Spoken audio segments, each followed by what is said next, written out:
Hi, my name is Angel, and I'm a program manager at Google. I'm a mechanical engineer by degree, and my first boss out of school said, "You're an okay engineer, but your people skills are off the charts. And having a technical background and having really good people skills is hard to find." Soft skills, to me, have a lot to do with emotional intelligence. So being able to read other people, and then ultimately really knowing yourself and being able to read the team, read what they need, but then at the same time, what am I doing?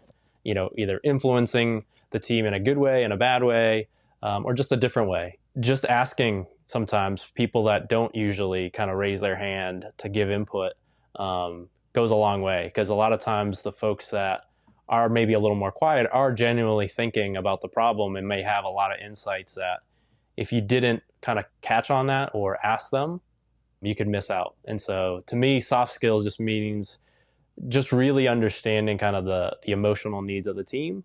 And that can really help with, whether it's estimations or costs, whether it be labor or dollar wise, get kind of the full view from the team of what that might look like. When it comes to task estimation and time estimations, the other thing is just asking good questions. So not just, I need you to go faster, but really saying, hey, how much faster could you go if I gave you this? What is stopping you from going faster? What teams would you need to get involved to kind of help this, right? Or, hey, we have an issue. Are there similar issues in other parts of this project? And do we need to get together in a larger group to kind of bring that together?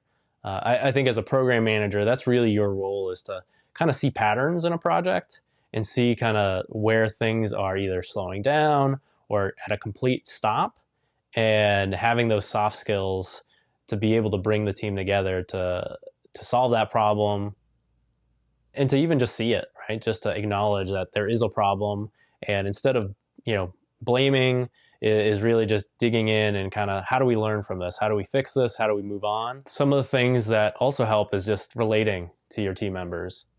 And if you've either been in a similar situation or just trying to understand what their process is. Sometimes just having people walk through the estimate out loud can sometimes come up with realizations of, oh, we could save more time or could improve this just by talking it out. I've been a project manager, for machines that make labels, to locomotive engines, to how you make plywood. So project management skills, don't necessarily need to be all about kind of the field that you're in. It's really more about kind of the method and the process and kind of how you structure a team and get people to work together.